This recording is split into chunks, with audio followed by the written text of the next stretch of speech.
সত্যি কথা বলতে জামায়াতে ইসলামীর যে এবারের যে নির্বাচনের ফল সেটি অভূতপূর্ব। মানে এর আগে তো এই রকম এক ফলের আমার অন্তত জানা নেই। আপনি নিজেও এটাকে আসলে ঐতিহাসিক নির্বাচন বলেছেন। আপনি বিবৃতি দিয়ে বলেছেন জামায়াতে ইসলামী অতীত, আমি আপনাকে কোট করছি, জামায়াতে ইসলামী অতীতের অনেক রেকর্ড ভঙ্গ করে আজ দেশের ইতিহাসে অন্যতম বিরোধী দল হিসেবে আত্মপ্রকাশ করেছে। 2008 সালে মাত্র 2টি আসন থেকে আজ কোটি কোটি মানুষের সমর্থন, আমাদের প্রতি জন আস্থার বহিঃপ্রকাশ। আমার যেটা মনে হচ্ছে যে সার্বিকভাবে আপনি ফলে এক ধরনের সন্তুষ্টি প্রকাশ করেছেন, কিন্তু আমার জানার ইচ্ছা যে এইটার কারণ কি আসলে, মানে কি এর পিছনে আছে আজকে জামায়াতে ইসলামীর এইরকম একটা ওভারওয়েলমিং পপুলারিটির পেছনে? এটা কি আপনি এক্সপেক্টেডটা? আপনাকে ধন্যবাদ প্রথমে এখানে আসার জন্য, এবং আপনার মাধ্যমে শ্রোতা দর্শক মণ্ডলী যারা আছেন সারা বিশ্বে ছড়িয়ে, তাদেরকেও আমি আজকের আলোচনা আমার পক্ষ থেকে আমি স্বাগত জানাচ্ছি। আপনি প্রশ্ন করেছেন 2008 সালে আমাদের সংসদে মাত্র 2টি আসন ছিল, সেখান থেকে আজকে প্রধান বিরোধী দল হওয়ার একটা অবস্থান আল্লাহর মেহেরবানি আমাদের তৈরি হয়েছে। তো এই যে উত্থান, এটা কি কারণে? আসলে কারণ অন্য কিছু নয়। জামাত ইসলামী সবসময় সত্যের পক্ষে লড়াই করেছে। জামাত ইসলামী চেয়েছে একটা সুশাসনযুক্ত দুর্নীতিমুক্ত একটা দেশ হোক, যেই দেশে প্রত্যেকটা নাগরিক মূল্যায়িত হবে তার আপন যোগ্যতায়, এবং অযোগ্যরাদের যে দেশে মানুষের মাথার উপরে ছড়ি ঘুরাবে না। আমাদের সমাজ দুর্নীতিতে আকণ্ঠ নিমজ্জিত। রাজনৈতিক দলগুলো তার বাইরে নয় বললে পুরাপুরি সত্য প্রকাশ পাবে না, বরঞ্চ রাজনৈতিক দলগুলোর নেতৃত্বেই এই দুর্নীতিগুলো হয়ে থাকে, যেটা আমরা 54 বছরে বিভিন্ন পর্বে দেখেছি। কখনো একটু কম, কখনো বেশি, কিন্তু দেশ কখনো দুর্নীতিমুক্ত ছিল না, এবং দুর্নীতিমুক্ত করার জন্য সেরকম দৃশ্যমান কোনো পদক্ষেপ কারো পক্ষ থেকে আমাদের সামনে পরিলক্ষিত হয়নি। এটি একটা সাইড।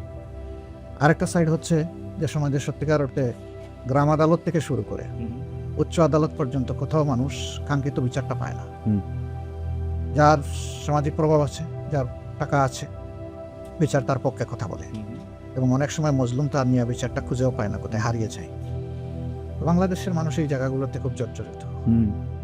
জননিরাপত্তার বিষয় যদি সামনে আনেন, তাহলে কারো জীবনে কোনো নিরাপত্তা নেই, ঘরেও নাই, চলাচলেও নাই, কর্মস্থলেও নাই। তো এমনি একটা জনপদে মানুষ খুঁজছে যে কোথায় আমাদের একটু মুক্তির স্বাদ পাবো।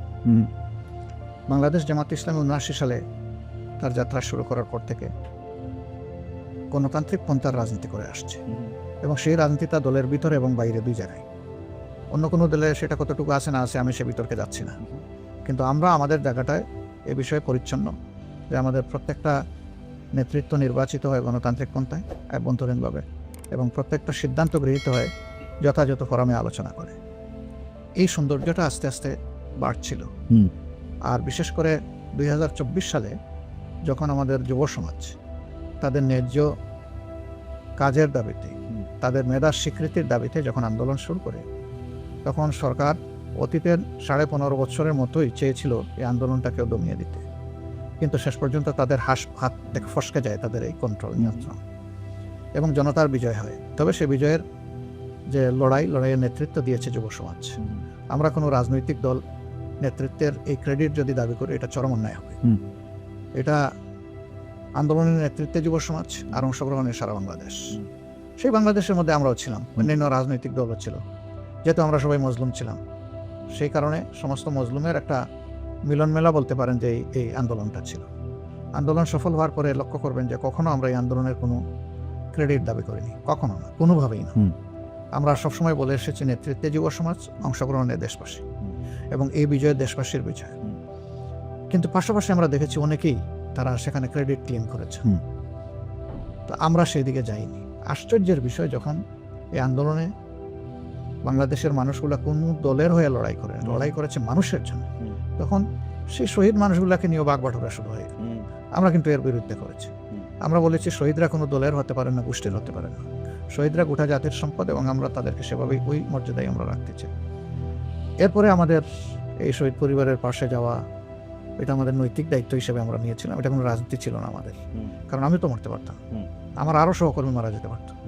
আল্লাহ যে আমাদেরকে বাঁচায় রাখলেন, এখন যারা চলে গেল তাদের প্রতি তো আমাদের অবশ্যই দায়িত্ব আছে। এটা ঠিক, তারা লড়াই করে নাই যে আমরা গিয়ে ওখানে কিছু তাদেরকে সহানুভূতি দেখাবো, পরিবারের পাশে দাঁড়াবো। তারা সবটুকু উজাড় করে দিয়ে দেশকেই দিয়ে গেছে, নিতে চায়নি। সেই মানুষগুলোর জন্য তো আমাদের কর্তব্য আছে। আমরা এই কর্তব্যের জায়গা থেকে প্রত্যেকটা শহীদ পরিবারে পৌঁছার চেষ্টা করছি। বেশিরভাগ শহীদ পরিবারে বলতে পারেন যে আমি পার্সোনালি গিয়েছি, যখন যে এলাকায় আমি ভিজিটে গিয়েছি ওই শহীদ পরিবারগুলোকে হয়ে রেখেছি, না হয়ে গিয়েছি, একটা কিছু করেছি, আমি তাদের না দেখে আসি নাই।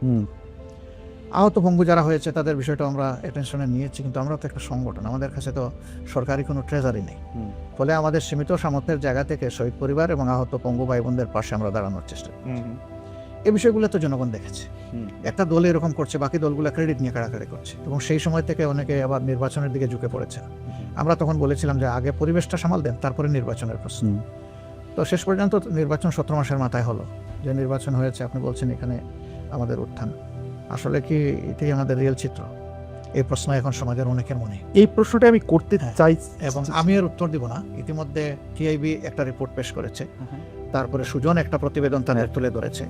আমি একজন বিচক্ষণ সাংবাদিক হিসাবে আপনাকে অনুরোধ করব যে আপনি এই দুইটা রিপোর্ট যদি দেখেন তাহলে আপনি একটা রিফ্লেকশন পাবেন।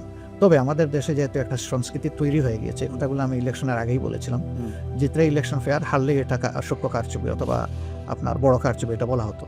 আমরা বলছিলাম যে ওই সংস্কৃতিটা আমরা চালু করতে চাই না। ওই সংস্কৃতির খবর রচনার জন্যই আমরা ওই শব্দগুলো উচ্চারণ করে তার পিছনে দৌড়াচ্ছি না। কিন্তু কারচুপি, ইঞ্জিনিয়ারিং যে ভাষায় যেভাবেই বলেন, এটা যে হয়েছে এটাকে অস্বীকার করতে পারবেন না। আমি নিজে আমার এলাকায় তার সূক্ষ্মদর্শী, আমি সরাসরি দেখেছি। আমি যে নির্বাচনী এলাকায় আমাকে দেওয়া হয়েছিল সেখানে যেহেতু আমি দেখেছি, আর কোনো জায়গা দেখার আমার দরকার নাই। এখানে আমারও বিজয় ছিনিয়ে নেওয়ার জন্য একটা সেন্টারে হামলা চালানো হয়েছিল, দখল করে নেওয়ার জন্য। আইনশৃঙ্খলা বাহিনী সদস্যরা যদি তাৎক্ষণিক হস্তক্ষেপ না করতো আমিও হারতাম, কারণ ওই একটা বিল্ডিংয়ে 26,000 ভোট, আমি জিতেছি 21,000 সামথিং ভোটের ব্যবধানে। তো ওই সেন্টারটা পুরো দখল করে আমাকে 10টা ভোট দিয়ে সব নিয়ে যেত। হয়েছে, বাংলাদেশের বহু জায়গায় চিত্র হয়েছে। ইলেকশন ইঞ্জিনিয়ারিং নিয়ে আপনি কোনো কথা বলবেন না, এবং আপনি আসলে ভোটের ফল হওয়ার পরে আপনি অভিনন্দন জানিয়েছেন। আপনি এই কথাগুলি আপনি একই রকম, আমি ওই যে ইতিবাচক ধারা রাজনীতিটা আমরা আপনি একই রকম কথা বলতেন, কিন্তু আমি একটা কথা আপনি অভয় দিলে জিজ্ঞেস করতেই চাই। আমি জিজ্ঞেস করতেই চাই যে যদি কেউ ইঞ্জিনিয়ারিংটা করে থাকে, এরা কারা আসলে? এরা কি ডক্টর ইউনূস সাহেব?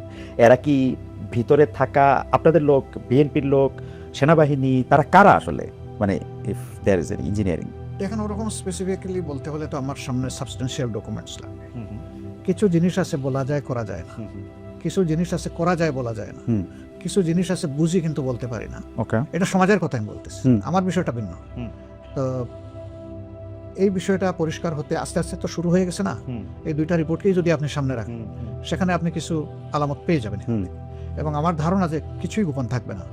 দেখেন, এই 2008 সালে যে ইঞ্জিনিয়ারিং হলো, সেই ইঞ্জিনিয়ারিং এর পরে এরশাদ সাহেব হাটে হাড়ি ভেঙে দিলেন একেবারে সংসদের ভিতরে। উনি বলেন যে মাননীয় সংসদ সদস্য কিন্তু ভুলে যাবেন না আমরা কিভাবে এই সংসদে এসেছি, কার হাত ধরে এসেছি, সবকিছু জনগণের ভোট নয়, এটা উনি বলে দিলেন একদম খোলামেলা। উনি মাঝে মাঝে এগুলো বলে দিতেন। একসময় বলছিলেন যে এখন আমরা এমন এক জনপদে বসবাস করছি, পরে থাকলে খুন আর বাইরে গেলে গুম, এই শব্দটা কিন্তু উনি বলেছিলেন। এবং সেই সরকারের অংশ, বিরোধী দল সরকারের অংশ, মানে সেই অবস্থায় তিনি বলেছিলেন। আমাদের ধারণা যে ঠাকুর ঘরে খেয়ে আমি কলা খাই না, একদিন কি একজন বলে ফেলবে, আপনারা জেনে ফেলবেন।